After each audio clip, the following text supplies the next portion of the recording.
Hello, everybody, and I want to talk to you today about now they're saying, well, they have been saying though for some time, that we're going to have wheat shortages. And whenever I hear something, I start to think of ways that I can prepare myself for that in case it does happen. And I go back through old recipes because some of my recipes I've gotten from other people, 30, 40 years old, some of them 50. So I went back to a recipe that I had because I haven't made it myself in a long time. And it is a pancake mix. Now, if you stop and think about what is your flour, the biggest uses that, you use flour for, most people say, well, I really don't use that much flour because very few people are actually making a whole lot of things homemade that call for flour. I mean, very few people make their bread on a weekly basis homemade. Biscuits are not made, that often. Maybe some people once or twice a week. Now, there's some out there who have biscuits every single day. When I was a kid, that was very common. But as we get older and the generations have changed, biscuits and homemade breads are just not something that we really do. But if things got really, really bad, we might not have any other choice but to make it ourselves. And so, having it stocked and stored is a very good idea. Now, what I have here is a couple ingredients, and I'm going to tell you how you can make your own pancake mix. And pancake mix made at home is far superior. I mean, there's no chemicals like you're getting from the garbage at the store that I'm sorry, I consider garbage in the box.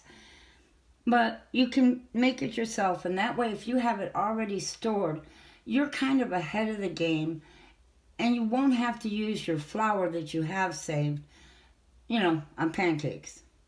So it leaves your flour for breads, biscuits, tortillas. And I'm going to tell you a secret. Homemade bread does not keep very long because it does not have a lot of chemicals in it, so it just doesn't keep very good.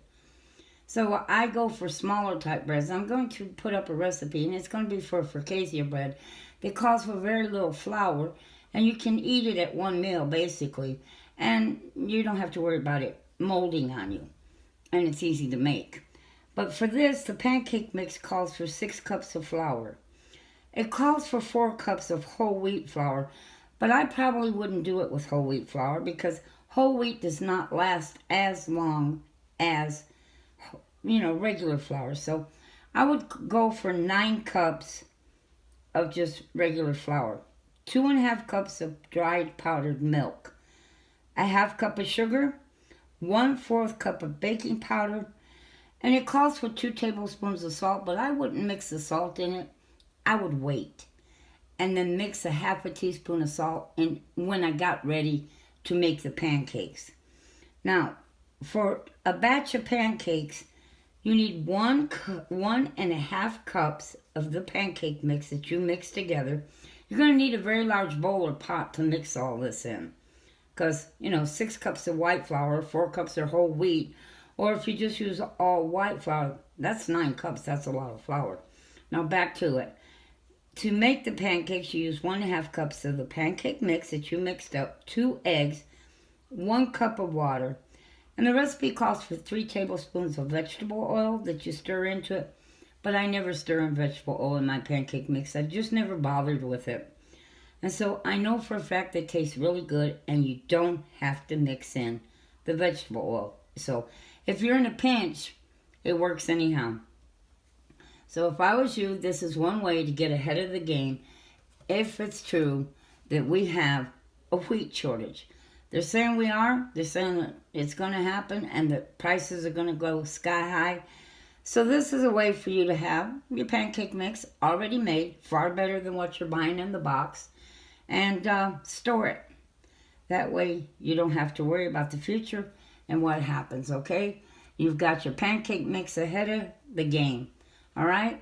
Well, hope you enjoyed this. And as always, keep stocking and storing. And God bless you and have a blessed day.